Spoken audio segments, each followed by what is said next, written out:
Hello, and thank you for joining the Darien Library this evening. We are so excited to have Ed and Ryan Mitchell and their new cookbook, Ed Mitchell's Barbecue, which is on sale now, and great Father's Day present. I'd like to thank the friends of the Darien Library who make these programs possible. I'd also like to thank the Essex Library in Essex, Connecticut, and Book Passage in San Francisco for participating with us this evening. You can pick up a copy of this awesome cookbook at Barrett Bookstore, our independent bookstore in Darien. Please type your questions into the Q&A box or into the chat field. Let me tell you a little bit about Ed and Ryan. Ed Mitchell is an American pitmaster and businessman. His frequent media appearances and advocacy for the use of heritage breed pork has earned him the title of the most famous pitmaster in North Carolina. Ed was featured in Michael Pollan's book, Cooked, A Natural History of Transformation, as well as the Netflix original food documentary film, Cooked. He has also appeared in Bon Appetit, On Throwdown with Bobby Flay, and National Geographic. Ryan Mitchell, Ed's only son, serves as the business and tech brain behind his father's brand. This special dynamic of father and son team is at the heart of the Mitchell family barbecue. Ryan credits his father, his grandfather, and two uncles, Aubrey and Stevie Mitchell, for giving him the skills to lead the next generation of barbecue enthusiasts. Sit back, enjoy, because you will be hungry by the end of this hour, and Ryan and Ed will walk you through their demo. First of all, thank you guys for having us. We are, again, Ed and Ryan Mitchell. We represent about 150 years of barbecue legacy here in Wilson, North Carolina. Our time in barbecue really begins in the 1800s with my great-grandfather, Lawyer Sanders. He fathered 35 children with 2 wives. And from the 1800s through the 1900s through now, our family and our family legacy, and not just barbecue, but sharecropping, small business ownership has been surviving here and mastering the art of whole hog barbecue. For context, a couple of the major questions we've been getting here are, to explain the idea of barbecue and why we chose the QUE. The QUE, for those who don't know, Wilmington, North Carolina, was the early entry for colonization here in the Carolinas, along with Charleston, South Carolina. But Wilmington, North Carolina was one of the more famous slave import docks here. And with the heavy influence of French and Portuguese, language and culture that entered the Carolinas along with our African-American ancestors, the use of QUE, Q, was used to describe an animal that was cooked whiskers to tail.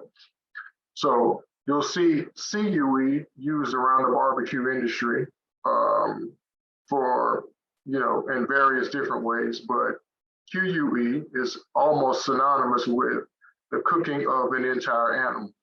And that entire animal for the state of North Carolina was whole hog barbecue. So you'll hear whiskers to tail, you'll hear rooter to tooter, you'll hear a lot of different nicknames as it relates to trying to barbecue a whole animal. But we wanted to stay true to honoring and giving a voice to some of our ancestors and the language that they used during those times as they transferred from the Carolinas to the South Carolina region, on up to Mississippi, Alabama, and to New Orleans, using a mixed language of communication called plantation Creole.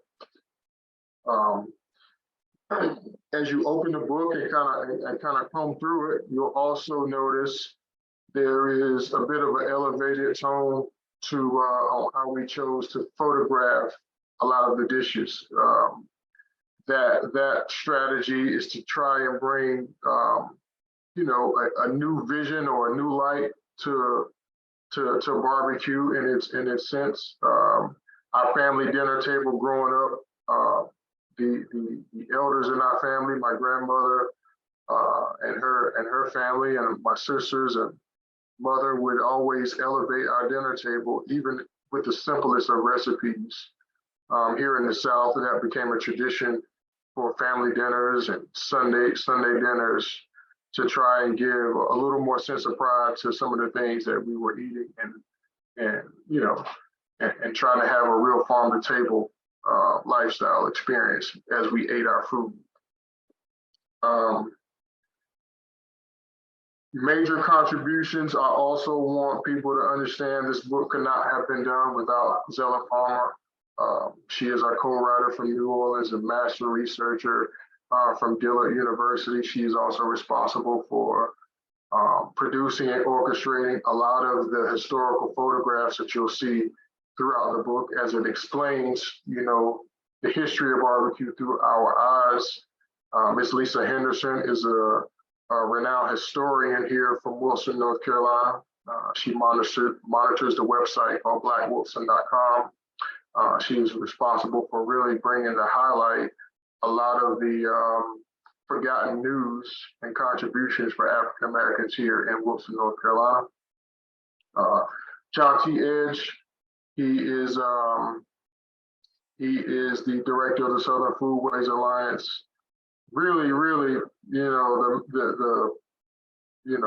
man that's kind of set our career up for major success when he discovered us back in 2000 and late 1999 through the Southern Foodways Alliance, and really gave a lot of credence to how we were able to master the craft, not just cooking, but the ownership of the craft as it relates to African Americans in barbecue.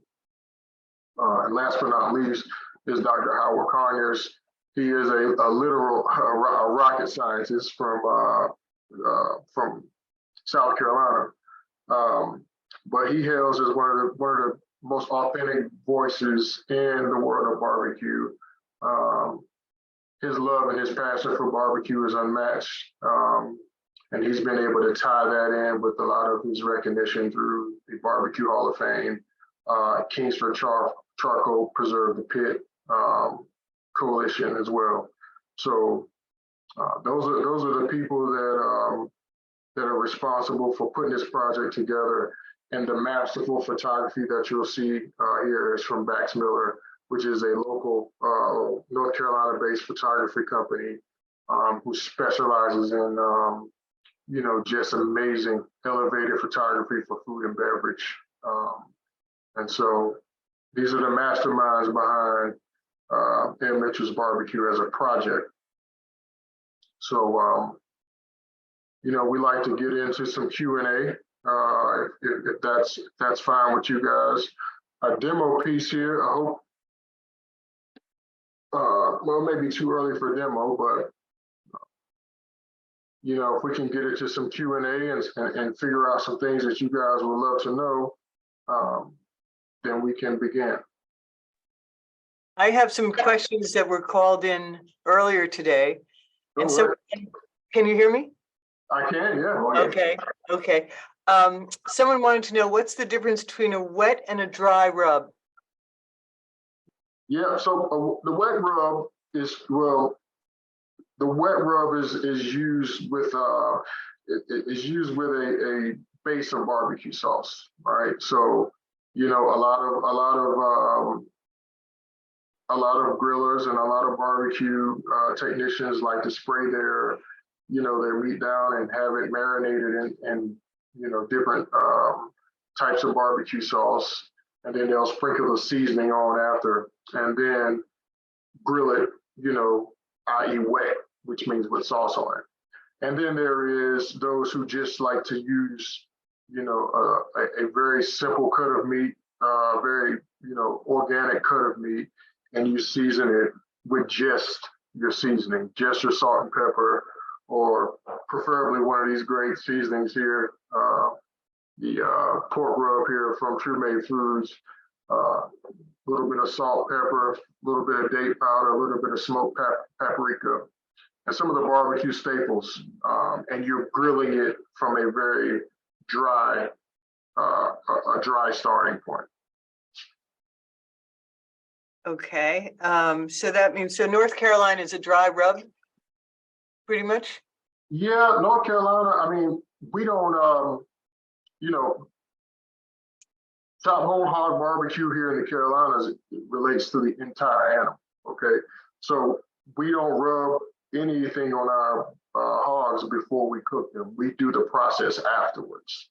Oh, okay. Yeah, we start the seasoning process on our hogs afterwards.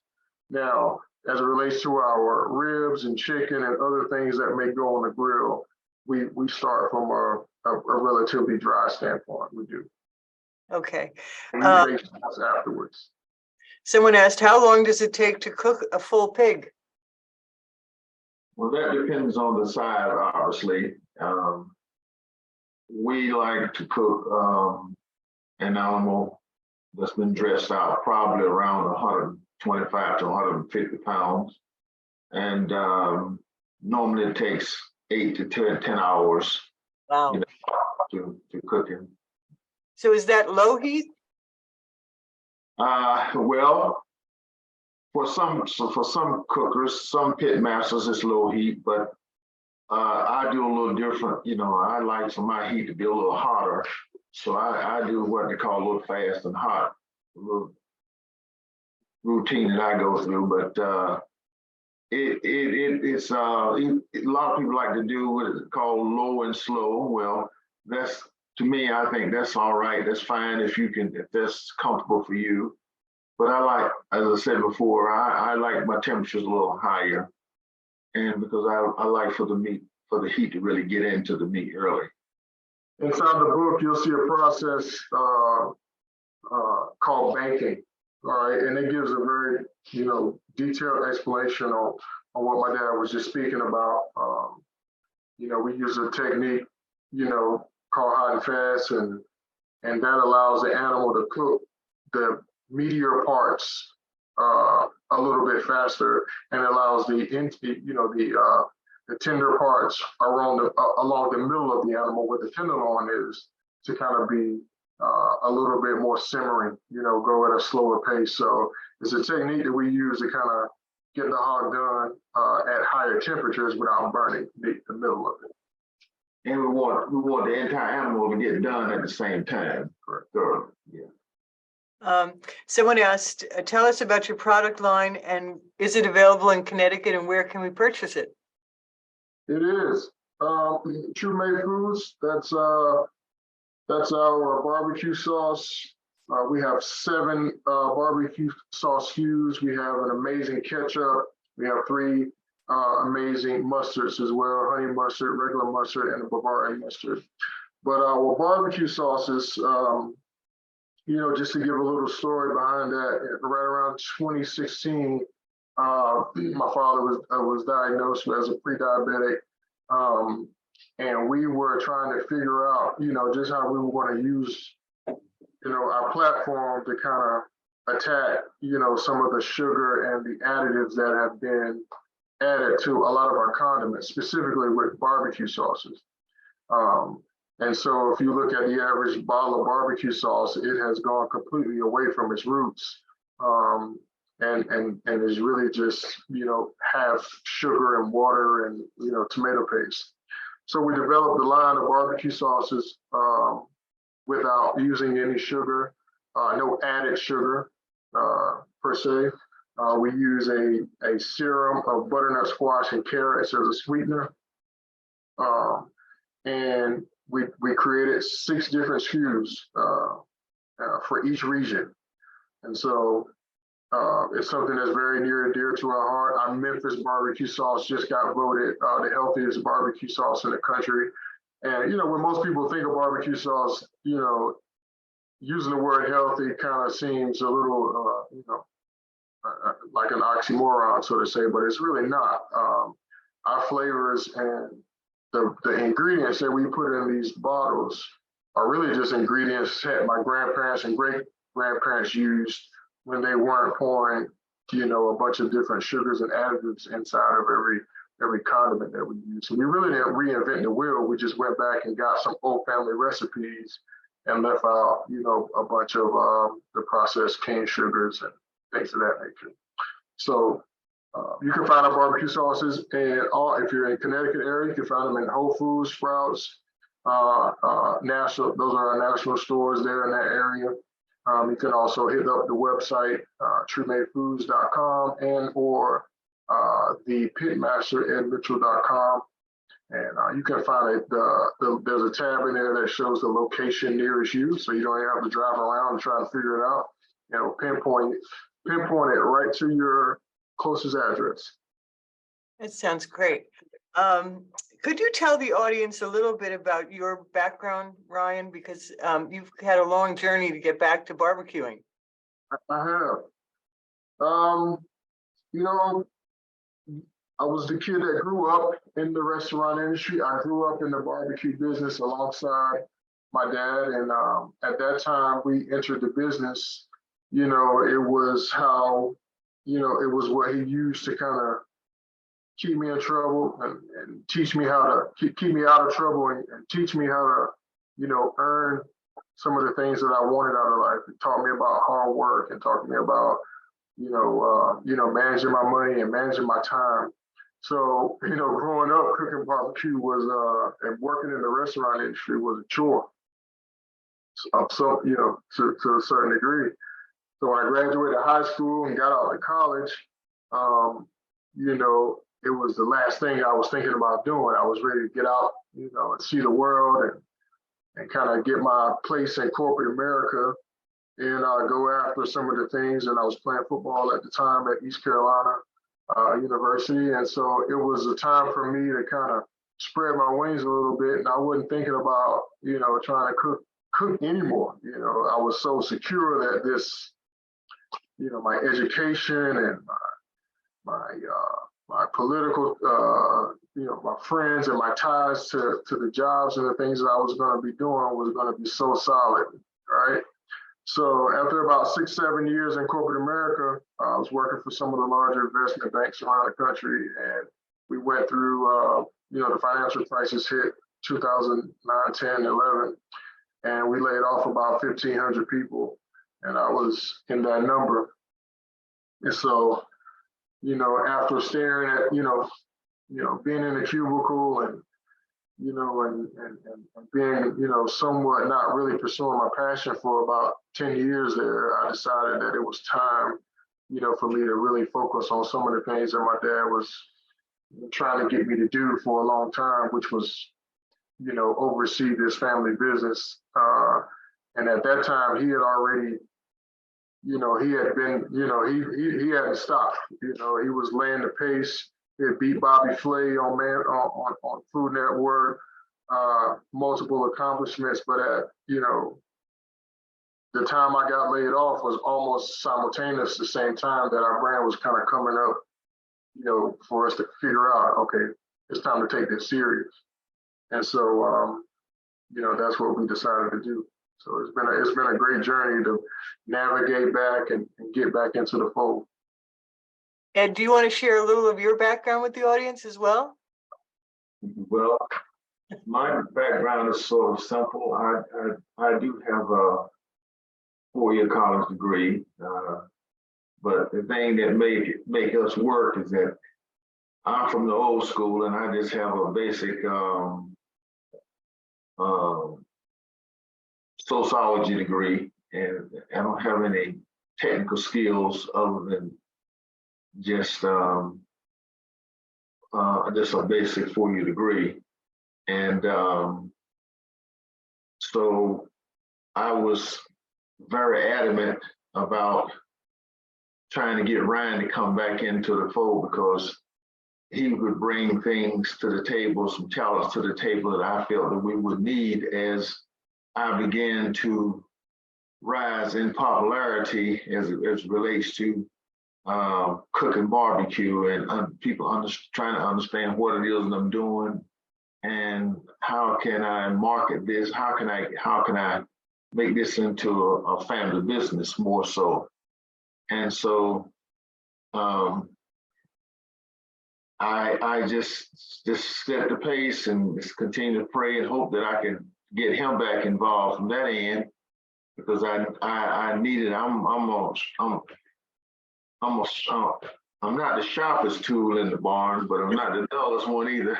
I think you've done pretty well for yourself. Yeah. I also know that you've been involved with we're involved with Anthony Bourdain and Danny Myers. Can we talk a little bit about those relationships? Oh yeah, well, they were very, very extremely good, honorable, and very important relationships with both of these guys. And starting with Danny, well, Danny got involved with me through the connection with the Southern Foodway Alliance. He got in touch with John T. Edge, and Danny wanted to get hooked up with some guys that really knew the deal on cooking barbecue, so to say. And so John T. and Danny formulated a little group of people that they sent around the country to find people that actually was doing barbecue in the most authentic way than most people were doing it. And so I happen to be doing barbecue traditionally the way I was taught, traditionally what I call the right way. And so Danny convinced John T. to get me to come down to Southern Foodway Alliance and do a demonstration. And so I came down and demonstrated how I did whole hog, and because I was the only one there doing whole hog. And then from there, he wanted me to get involved with coming to New York and put on a display to the New Yorkers on the real deal on cooking barbecue. And so I got involved with Danny through that angle. And of course, during that time, unknowingly, I hadn't had an opportunity to meet Antonio Bourdain per se, but he was coming to the events that was going on. But I really didn't have time. I really wasn't talking to him because I really wasn't focusing on who all the different celebrity people that were coming. I was just focusing on my craft. And so down through a couple of the years of having the New York block party event be so successful, Antonio called me once I got back to Carolinas and wanted to talk to me. And it's so funny because I really didn't know who he was, and I didn't really pay a lot of attention to people that really want to do a lot of talking about how to do this, how to do that. So a lot of the time, people just want to just carry on a conversation, which is okay. But I'm not really a talker about doing things. I'm more a demonstrator, But anyway, so when Antonio called my restaurant, the young lady I'll never forget, she was hollering down in the restaurant, "Hey, Mr. Mitchell, you got a phone call from Antonio Bourdain?" And I said, "Well, tell him I don't have time to talk to him right now. I'm not really interested in talking too much about the deal of barbecue." So I sort of blew him off, but evidently I must have upset him. But anyway, he didn't stop, because the next thing I knew, he was actually making an appearance to come down to the restaurant and meet with me. And so when I found out who he was, I began asking around, because he was so persistent in talking to me about this barbecue thing. I began to ask around who he was. And so I found out that he was a very talented chef, and he had just did a book called the Cook Barbecue Cook Story, the Cook Story, right? The Cook's Tour, and so he got my interest in, so I said, okay, well, maybe this guy wants to really, he's serious about trying to learn the trade of cooking barbecue.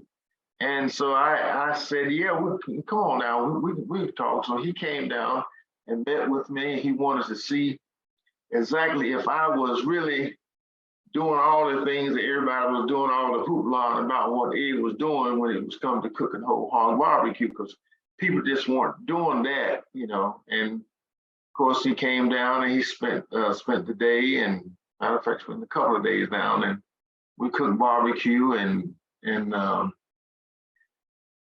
he wanted to learn the different items that we were cooking, such as the entrails and the making sauce meat and pigtails and pig feet. So he was into that type of dishes that I was doing with the hog after I got through chopping it up and making barbecue. And so if I know he was so talented as he was and had such a voice and really coming this, what I call just checking me out to see what was I doing and was I doing it right or whatever it was, I probably wouldn't even get involved, because I've been a little afraid about him making a comment about something that probably wouldn't have been in my favor. But it just so happened that I was doing everything right, and actually he was learning a lot from me.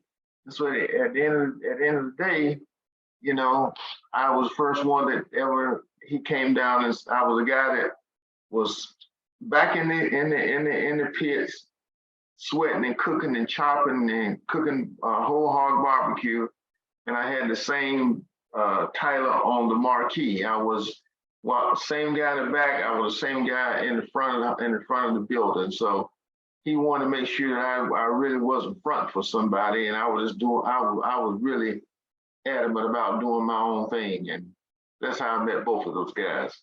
That's wonderful. It's just wonderful. Would either of you like to talk a little bit about Wilson, North Carolina, and the history of the town?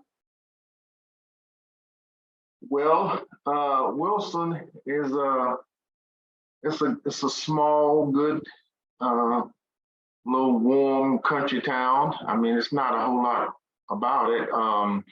And Wilson was known for being the largest tobacco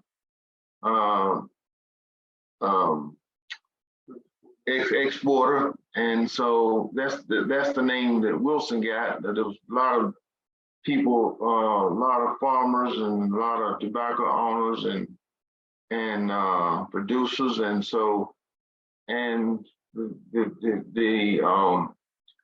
population was not that big. I don't think 25 to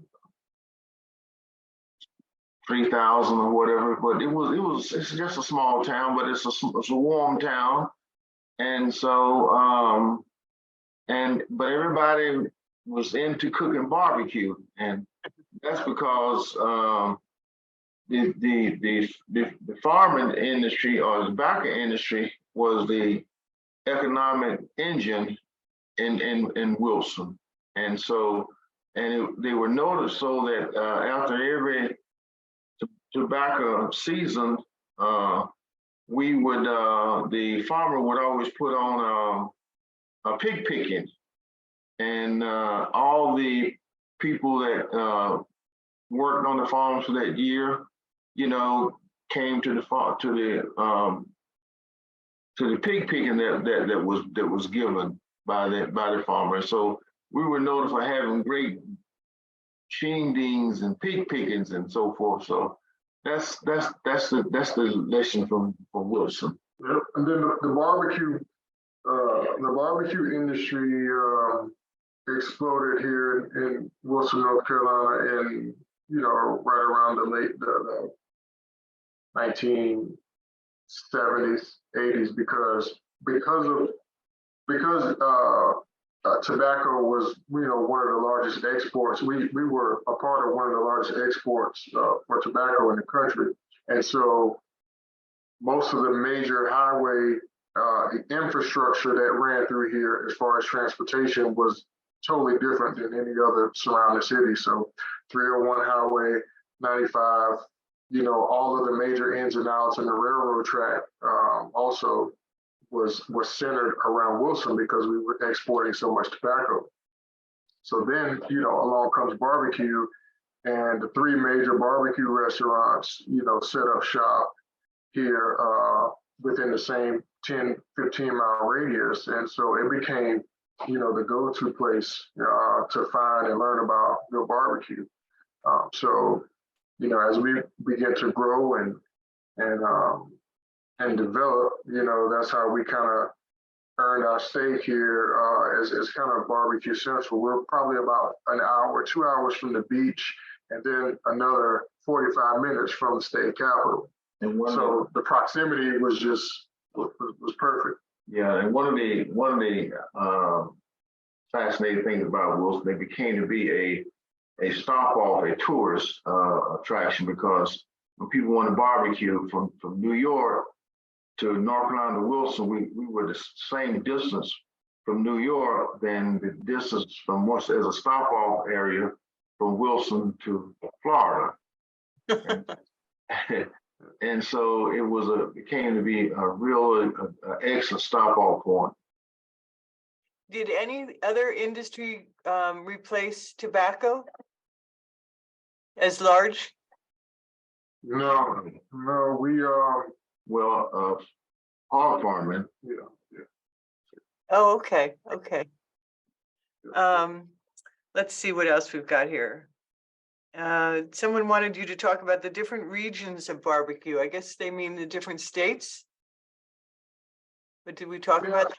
Probably, yeah. So, North Carolina, we pride ourselves again on chop whole hog barbecue. And by regions, most people like to divide the regions with the sauces, so okay. we are vinegar based,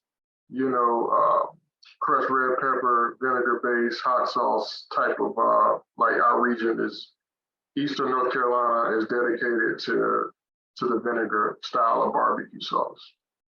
So as you move up the state, getting to Lexington, you get more of a tomato based type of a barbecue sauce. And then as you get out, further away from the Carolinas, you get Memphis, you get Texas, obviously, and then you right back into South Carolina. South Carolina is akin to mustard-based barbecue sauce. And so, every region kind of has its different flavor profile of sauces, and what they like to use, and the animals change too. Right. So, right. Chop whole hog barbecue, the Carolinas is akin to pork. Eastern part of Carolinas is akin to pork. The western part of other areas, South Carolina, and they, I like to say they chop the animal up, and they specialize in cooking the shoulders or the hams. They didn't mess with the whole hog because that was a little labor intense. I always say, but I personally believe that that you don't have an opportunity to taste real authentic taste in barbecue unless you cook the whole animal, and because each part of the animal has a different flavor profile. And if you just cook the shoulder or cook the ham, then you miss out on some good stuff like the tenderloin or the piece of pork that we use for pork chops or the bacon. And to me, and that's what makes good tasting barbecue, when you blend all the different flavors or portions of the animal together and mix it with that vinegar-based sauce. That's hard to beat. Sounds delicious.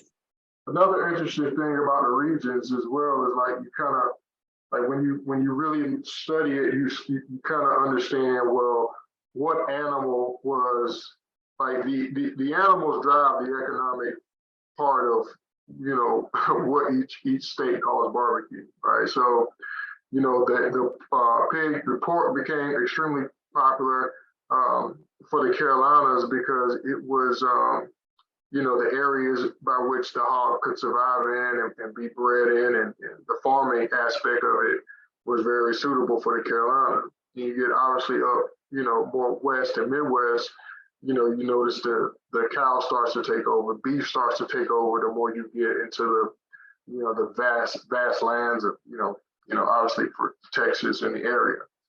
And then you'll see poultry, the Alabama white sauce and their popularity, that goes on their smoked chicken.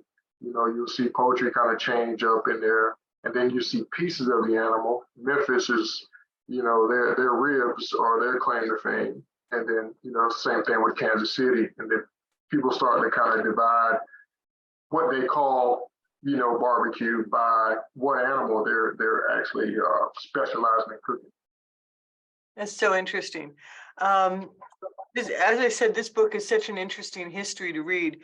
And I read something that said, besides just good food, what else does barbecue bring to the table in terms of the cultural enhancements and the friendships? It's a spiritual element. Honestly, it's man and fire. I was telling, another group the other day, I mean, there easily plenty other ways you probably can prepare food and kind of get you something to eat, but barbecue is kind of like the ultimate form of hospitality. When you get out there and you light that fire and you light a grill, I mean, that's man's original oven, preparation of food, fire. And so, it's just what it represents. It's just the camaraderie, having people, engaged outside and, enjoying the atmosphere and kind of really bringing an appreciation, to how difficult it is to, to kind of, when we were hunting and gathering, so to say. So barbecue gives you a piece of all of those historical moments that, they give everybody a little something to think about. Do you want to go and do your demo now, and then we'll go back to questions after that? Sure. Okay, I'm going to turn my voice off so that everyone can hear you. All right. Well, hopefully we can see it a little bit here. All right, so if you notice in the cookbook, we've got our crackling crusted chicken wings here, and we have our summer corn. Now our summer corn, it's a very simple recipe. You take your ears of fresh corn and you place them on the grill. But the key is smoking your butter, right? So you want to take a little ramekin of your butter and have it smoking on the grill along with the corn. And so this is the honey drizzle that goes on as well, if you can see it. Crackling crusted chicken wings are really just kind of a form of ingenuity we use here by incorporating the pork cracklings into the crust of the chicken wing, of the baked chicken wing. So it's a keto-friendly, style of chicken wing, but it's probably one of the best tasting recipes in the book as well. And it's paired with, with a couple of our different sauces, our all rub as well. So it gives you kind of an indication of how we didn't let any piece of the hog go to waste. We took the crackling and the crusting of the leftover crackling, we turned it into like a batter. I turned it into a crust. And so it's one of the most delicious recipes inside of the cookbook as well. That sounds delicious. The other recipe that I couldn't take my eyes off of was Ed's sister Sherry's mac and cheese. Yeah. Want to share that recipe with the audience? Yeah. Or how it came about? Yeah, the smoked mac and cheese is hopefully that turns into a favorite. That's my sister was one of the, first of, of our family members to really attach herself to traveling, and getting out of the town of Wilson and going to see different things. She graduated from Howard University, and she was around a totally different culture. And so one of her things was, when she would come home for the holidays, was to really try and bring, some of the, different styles of food and different styles of food culture that she would, experience, when she was, out seeing the world and traveling. And so the smoked mac and cheese, it really is kind of just an incorporation of a couple of different cheeses that we didn't have here. We didn't, really eat here growing up. So the smoked Gouda is kind of the secret sauce in that macaroni and cheese there. And we also smoke the noodles as well. So we got 5 different cheeses, the Kobe, and then we incorporate the the Southern tradition of the hoop cheese. That was a Southern favorite here in our hometown, akin to Wilson, and, the eastern part of North Carolina, hoop cheese was kind of, that was our little secret ingredient in almost everything that we use for sandwiches and things like that. But the pairing of the hoop cheese and the smoked Gouda and the smoked part of the noodles, and kind of utilizing some of the leftover heat from the grill, it makes it one of the most, unique macaroni and cheeses that you will taste. I can't wait to make it. All right, Ed, now I've had a bunch of questions. Everyone wants to hear about moonshine and how you make it and what it is. So I'll let you take that one. Well, that may be a secret that I don't really want to divulge too much, but I can say it's just it's just a home remedy that whether or not you want to make it out of corn, or whether you want to make it out of apples or banana peelings, to stew it down and brew it into a boil and put some other stuff in there. Like I said, I'm being very basic now, but secret recipe. Yeah, that one, and of course, and it's just a home-based remedy just for the people to just have something to get boosted up about. It's like a little alcohol to it. That's all. I noticed there was a recipe where it's involved. Okay, now you mentioned in your book that the small Black farmers have decreased, 60% since the 1940s? Was it something like that? So do you see a future for small farms, and do you see a future for small restaurants in the South? Well, I like to think so. That was one of the reasons that I was adamant about being involved in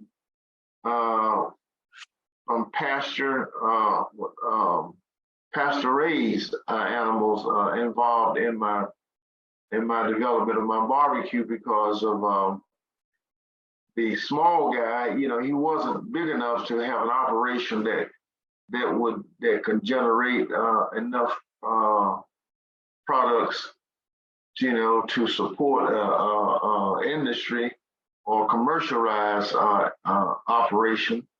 But there was enough people around the state that love barbecue, and if we get several of these guys to come in and enter into a system, whereas at least that's what I wanted, to enter into a system, whereas I wanted to make sure I stayed true to form in what I fed them, and that had a significant impact on how the outcome of the flavor of the animal. And also the fact that I was involved with one small farmer to let the animal live what I call a natural process. let him not be incorporated into crates and confinements and things of that nature that I felt had a little bearing on the stress of the animal, which again had a magnified right into the flavor of the taste of the animal was if you didn't have a natural setting. So I think that I can see that that the small farmer have an edge. I mean, once you get people involved in taste and barbecue that's made from animals that are raised in a natural setting, growing naturally and eating natural items that you provide for them, and no growth hormones. I mean, no additives like that. I mean, I just think that that has a greater opportunity. Yeah, the key to the small farmer part of it is really one of the things we hope the book highlights and does more than anything else is get people back to the dinner table. The more people start to enjoy getting back to the dinner table and actually cooking again, you know, more than eating out, then the small farmer will have a reemergence. But right now, you know, the convenience factor that is provided by, you know, the restaurant and or the hospitality industry is also kind of like a double-edged sword, because the small farmer now has to deal with being a part of a purveyor system, you know, the larger, you know, food systems that kind of dictate who they buy from and how they buy and who they sell food to, you know, because the hospitality industry is, you know, so dominant in that. But the small farmer being incorporated with, you know, these smaller chains of grocery stores that will buy directly from them. Also farmers markets, you know, that people should start visiting again and getting their foods, you know, from a fresher point, you know, a fresher point during the season, will give the small farmer a lot more leverage. Yeah. Well, your farmers markets are unbelievable in the South. Yes. Everything grows. Everything grows, right? So, you know, keeping the farmers markets alive, and getting people interested in it, you know, doing it. That's the key. Ed, do you actually raise hogs, or do you have a purveyor that sells you hogs? Well, actually, I got involved with the North Carolina State A&T University Small Farmers Organization, and I don't personally raise them, but I got involved with several farmers that, as I said before, that I convinced them on I would buy their hogs if they raised them a certain way based upon what I was looking for and what I wanted in the taste of my product. And so, you know, that worked out real well. And that's still a very viable operation. That's great. I have to ask you, there's a funny recipe here called wash tub fish stew. Can you share some information about that with the audience? Well, the old wash tub fish stew is pretty simple. It's just really a wash tub, and of course we have different types of fish that we use, and seasoning that we put in there. You know, some potatoes and onions and just a conglomeration of just good vegetables.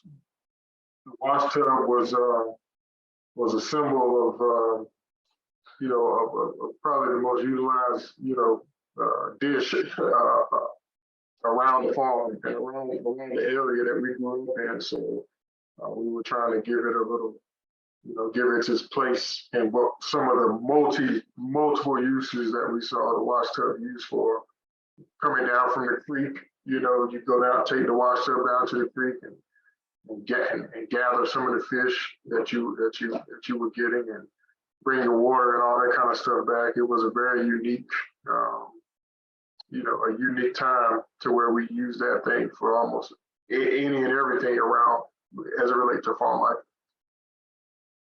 What do you think your favorite dessert recipe is in this book? Well, for me, it's going to be hands down the eyeball carrot cake from my Okay. grandma. Yeah, that's been a family favorite for decades. She would serve that up, and the story behind it, why it's called eyeball carrot cake is because she was at our church and at our local civic functions, she would always mostly be asked to do all the desserts because that was another one of her gifts.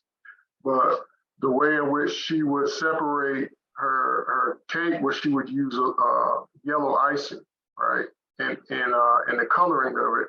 So the important clergy members, they knew how to get straight to the one that she made without them having to kind of, say that they didn't want to try anybody else's. So it really was a way for her to kind of, trademark the view of which one was hers, and people would just line up at the church and just tear it down. It looks So, delicious. You know what? I'm not sure I know what chitlins really are. Well, they're actually they're intestinals, and that was a delicacy that we always had, and it's just my daddy loved them, and once we got them and cleaned them and got them right, he loved to cut them in little small pieces, and we would cook them first with the vinegar sauce, the stuff that we actually did the barbecue with, and got some flavor, really good flavor to them. And then he liked them fried, so we would take them out of that solution and batter them and put them in a frying pan. I mean these ultra cleaned out pig intestines is what it is. Oh my goodness. Yeah, that's what Tony Bourdain fell in love with. That's what he wanted. Oh, interesting. How did you end up beating Bobby Flay? Well, I say yes, but quite frankly, The TV show says yes. Yeah. Absolutely. We won, but yeah. Well, I tell people, first of all, that Bobby is such a a super talented guy that I couldn't carry his knives or his forks if it comes to cooking. I mean, the type of things that he's capable of preparing. It just so happened that he came down and wanted to come in my wheelhouse and challenge me on something that I can do in my sleep. And so we had a little throwdown, as you call it, and cooking some ribs. And so one of the things I tell people all the time, that in preparing his ribs, he had a little secret ingredient that he used. He had some Grey Poupon that he used for to give his ribs a little different flavor, and so I had a jar sitting next to me of some of the old age remedy moonshine that I had. And so he wanted what was that, and I told him, well, that's a secret. But I incorporated some of my moonshine as some of the flavor into the sauce of my ribs to simmer. And so at the end of the day, the judges had an opportunity to taste his and taste mine. And I tell people all the time, I really think that the moonshine was so tasty that they gave me the edge, and that's really what pushed me over the top with that moonshine and that barbecue sauce in those ribs. And so that's how I ended up beating Bobby Flay, I think, anyway. Well, it sounds like you did beat him. I just want to show everyone this beautiful cover. It is really a really interesting cookbook history, and Father's Day is a week away. So thank you, gentlemen, for joining us tonight. We really appreciated it. And I'm sure that we'll have a bunch of people going out and getting this for Father's Day. Thank you so much. Thank you. Thank you all. Thanks, everyone.